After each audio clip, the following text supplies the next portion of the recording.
Halo Bro Bre, kembali lagi bersama gue ABC Movie. Kali ini kita akan ngebahas film yang berjudul Seven Prisoner. Film ini terinspirasi dari berbagai kisah perdagangan manusia dan perbudakan modern ya Bro Bre. Tepatnya di Brazil. Di awal film kita diperlihatkan Mateus, ibu dan adik-adiknya lagi pada makan siang.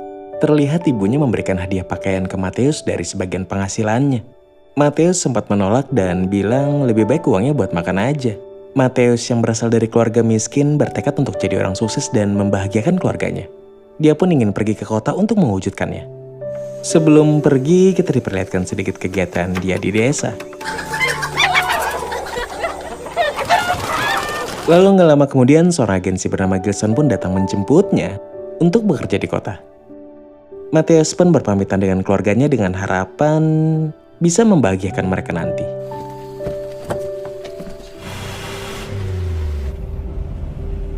Di perjalanan ternyata bukan hanya Mateus yang mengadu nasib di kota, tapi ada temannya juga yang bernama Samuel, Ishak dan Ezek. Gilson juga sempat menghibur mereka di jalan dengan bilang selamat udah bisa kabur dari desa ini untuk dapat uang dan jadi kaya raya di kota Sao Paulo. Mereka berempat pun terlihat sangat senang dengan harapan itu. Kemudian setibanya di kota, mereka terkagum-kagum melihat gedung-gedung karena nggak pernah melihat ini sebelumnya.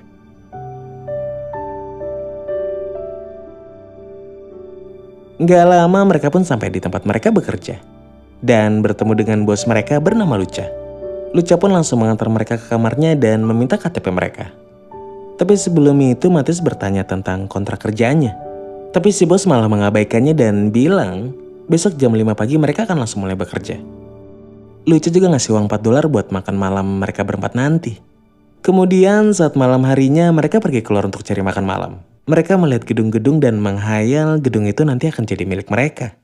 Lalu saat di tempat makan, Mateus kaget melihat harga-harga menunya. Sedangkan dia ini cuma dikasih $4 sama bosnya. Akhirnya dia cuma pesan 2 porsi untuk makan bersama.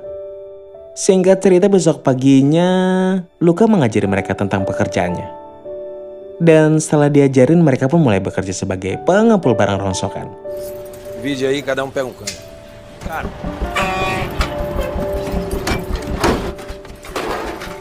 Chegou bem, filho? Eu cheguei bem, graças a Deus. E aí, o que você tá achando? Hari demi hari mereka terlihat bekerja dengan giat. Dan gak kerasa udah 1 minggu mereka bekerja di sana. Sampai akhirnya mereka mulai merasa udah gak nyaman dengan pekerjaannya. Dan saat lagi asik istirahat makan siang, tiba-tiba mereka udah disuruh kerja lagi sama Luca. Tapi Mateus menolaknya dengan bilang kita belum kelar istirahat. Dan dia mau menyelesaikan makanannya dulu baru kerja. Mateus juga bilang udah seminggu kita bekerja, tapi kenapa kita belum dibayar? Soalnya Gilson sebelumnya bilang kalau mereka ini mestinya dibayar per hari. Tapi kenyataannya mereka udah sampai bekerja lembur nggak dibayar-bayar juga. Dan ternyata Luca memanfaatkan mereka. Dengan beralasan makanan, transportasi mereka ke sini, tempat tidur mereka, dan segala pengeluaran mereka. Itu nggak ada yang gratis. Mereka harus bayar semuanya dengan bekerja. Mateus yang mendengarnya langsung kesel dan coba kabur dari sana. Tapi malah... Kemudian Luca memberikan catatan hutang mereka dan menyuruh mereka untuk bekerja. Tem até os R$20 que ele deu pra gente pra comer no primeiro dia. Filho da puta arrombado. Comi o recrutador. 3.000 por mês de alojamento. Terlihat juga mereka merapikan barang-barang mereka dan mencoba kabur pada malam harinya. Tapi ketahuan sama Luca dan malah diancam kalau kabur dari sini. Bora que amanhã tem trabalho. Bora. Mereka pun dikunci di kamarnya. Besok paginya saat bekerja, mereka merencanakan lagi kabur dari sana dengan mengelabui Luca.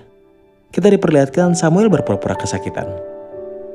Dan saat Luca mau membantunya, Mateus memukulnya dari belakang dan mereka kabur dari sana. Tapi ternyata dihadang sama anak buahnya Luca.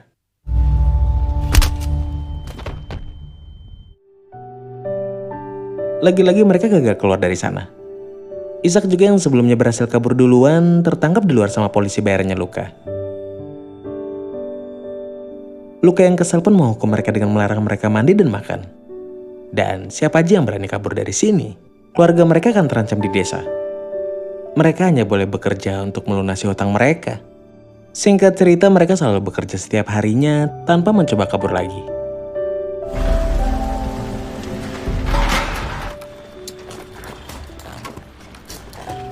Hukuman mereka juga dihilangkan. Sekarang mereka boleh makan dan mandi.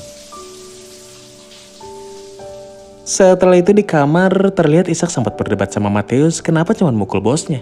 Kenapa nggak membunuhnya supaya mereka bisa kabur waktu itu. Tapi Matthews menenangkan mereka dan berjanji akan mengeluarkan mereka dari sini. Matthews pun mendatangi Lucha bermaksud membuat kesepakatan akan melunasi hutangnya dalam waktu 6 bulan dengan bekerja lembur setiap hari. Dan setelah itu minta mereka dibebaskan. Lucha pun menyetujuinya. Dengan perasaan kesal mereka harus bekerja 6 bulan lagi. Hari demi hari pun mereka lalui dengan bekerja tanpa upah. Dan saat mereka lagi asik istirahat bermain bola, tiba-tiba Lucha dikagetkan dengan telepon kalau mau ada pemeriksaan dari Depnaker kesejahteraan untuk karyawan. Lucha pun bergegas nyuruh teman-temannya Matthews ngumpet di dalam mobil. Dan nyuruh Matthews untuk berkata-kata yang baik saat ditanya. Salah satunya Matthews bilang kalau di sini cuma bekerja 8 jam dan gak ada lemburan. Padahal mas sebenarnya mereka kerja rodi. Dan saat melihat kelayakan kamarnya, Matthews juga bilang tadinya mau dibeliin kasur baru. Tapi Matthews bilang gak usah. Dia minta uangnya aja buat dikirim ke orang tuanya. Terlihat Matthews yang ketakutan berusaha menutupi kekejaman bosnya dan berpura-pura akrab sama bosnya dengan menawari permen. Kemudian besoknya, karena Matthews sebelumnya udah bantu bosnya dari pemeriksaan, dia pun memperlakukannya lebih spesial dengan mengajaknya pergi keluar. Sedangkan teman-temannya sekarang terlihat kesal dengan Matthews. Dan ternyata, Matthews diajak ke tempat perdagangan manusia. Terlihat Luca membeli 3 orang laki-laki untuk memperkerjakannya lagi. Oke, espere acá. Espere acá. Dia juga menjual 2 orang gadis ke kliennya. Dan Matthews yang ditugaskan untuk mengambil bayarannya. Cadê tirar grande esse aqui? Hã? Ixi. Setelah membeli 3 orang laki-laki dan menjual beberapa gadis, mereka kembali menuju tempat bekerja. Sesampainya di sana, terlihat Matthews emang udah jadi kepercayaannya Luca. Dan dia ditugaskan untuk menurunkan 3 orang itu. Tapi teman-temannya yang terlihat kesal karena merasa Matthews sudah mengkhianati mereka malah memukulnya. Akhirnya Matthews pun disuruh tidur di tempatnya Luca. Karena dia merasa khawatir kalau Matthews tidur bersama teman-temannya, Matthews akan diajar habis-habisan. Tapi Luca menolaknya. Soalnya dia nggak mau dianggap penjilat sama teman-temannya. Matthews juga bertanya, kenapa kau melakukan pekerjaan seperti ini? Dan ternyata Luca ini dulunya orang miskin yang berasal dari tempat kumuh lebih dari Matthews. Ibunya juga bekerja keras demi menghidupi 4 anak sendirian. Dia bercerita ibunya harus bekerja 12 jam sehari cuman untuk gaji 1 juta per bulan. Bahkan sepatu bos ibunya itu lebih mahal dari gajinya. Matthews yang mendengarnya terlihat prihatin dan bingung antara memihak teman atau bosnya. Di sisi lain dia juga gak mau keluarganya kenapa-napa kalau dia kabur dari sana. Tapi di sisi lain juga dia mau membebaskan teman-temannya. Singkat cerita kita diperlihatkan Lucha memberi Matthews pistol untuk memerintahkan teman-temannya untuk bekerja. Teman-temannya juga udah terlihat kesal sama Matthews dan menganggap Matthews sebagai penjilat. Dia menodongkan pistol dan menyuruh mereka keluar. Tapi sebelum itu Matthews sempat bisikin Samuel kalau dia terpaksa begini untuk mencari solusi agar kita bisa keluar dari sini. Sekarang Matthews memimpin teman-temannya untuk bekerja. Vocês têm que carregar essas porra aqui, não sou eu não, hein? Bora trabalhar, agiliza aí. Cobre mel. Malamnya Matthews juga diam-diam ngobrol sama Samuel di depan pintu kamar dan bilang, percayalah kalau aku terpaksa begini. Kita ini berasal dari tempat yang sama dan gak akan mengkhianati kalian. Matthews juga berjanji akan terus berusaha mengeluarkan teman-temannya dari sana. Samuel yang mendengarnya pun sedikit percaya dan mencoba menyampaikannya ke yang lain. Hari demi hari Matthews semakin terlihat seperti tangan kanan bosnya. Dia diberi handphone dan bebas menelpon keluarganya. Dia pun langsung nelpon ibunya dan kagetnya ternyata ibunya bilang kalau dia mendapatkan kiriman uang. Tapi Matthews gak merasa dia mengirimnya. Rupanya ternyata diam-diam Luca yang mengirimnya. Setelah itu terlihat juga Matthews diajak Luca ke bar. Mereka terlihat bersenang-senang dan terlihat semakin akrab di sana.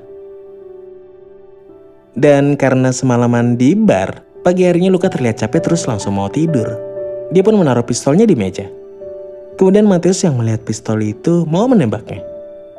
Tapi dia nggak berani. Dia hanya terlihat kebingungan harus berbuat apa. Akhirnya dia memutuskan pergi keluar beli makanan buat teman-temannya selagi Luka masih tidur. Seperti biasa teman-temannya masih terlihat kesel tapi Matius mengabaikannya. Tá lá desmaiado. Agora esse aí é que saiu um homem livre. Boa noitada? Setelah itu mereka pun kembali bekerja. Dan saat malam hari tiba, Matius hanya bisa melihat teman-temannya dari luar. Dia terlihat ingin bersama mereka. Tapi di sisi lain dia juga sedang berusaha mengeluarkan mereka dari sana. Besoknya Matius diajak ke tempat bosnya Luka. Di sana bosnya Luka mau menaikkan jabatannya dari seorang bos pengepul barang rongsokan jadi manajer di kantor bosnya. Luka yang mendengarnya pun sangat senang. Dan dia juga bilang ke Matius kalau minggu depan dia udah dipindahkan ke tempat kerja yang baru. Dia juga bilang kalau kau mau ikut, ikutlah denganku. Matius hanya bisa terdiam mendengarnya. Setelah dari sana, Matius diajak Luka mampir ke toko ibunya. Jadi ternyata sebenarnya Luka ini anak yang baik menurut ibunya, Bro Bre. Ibunya bercerita dulu mereka ini tinggal di tempat yang kumuh. Dan dari dulu Luka selalu bersikap sebagai pemimpin untuk keluarganya. Dia juga gak pernah merepotkan. Dia selalu ingin membahagiakan keluarganya. Luka yang terlihat akrab sama keluarganya lagi-lagi bikin Matius hanya bisa terdiam bingung. Singkat cerita beberapa hari kemudian, saat sedang bekerja Samuel kabur dari sana. Matius pun mengejar dan menghajarnya.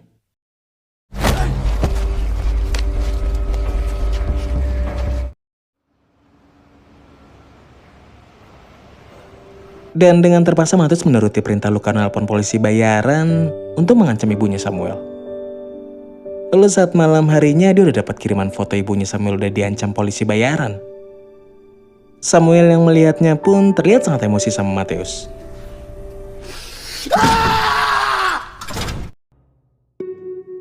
Singkat cerita, tibalah hari terakhir Luca jadi bos di sana. Kita diperlihatkan Samuel minta rokok ke Matius. Tapi setelah menghisapnya,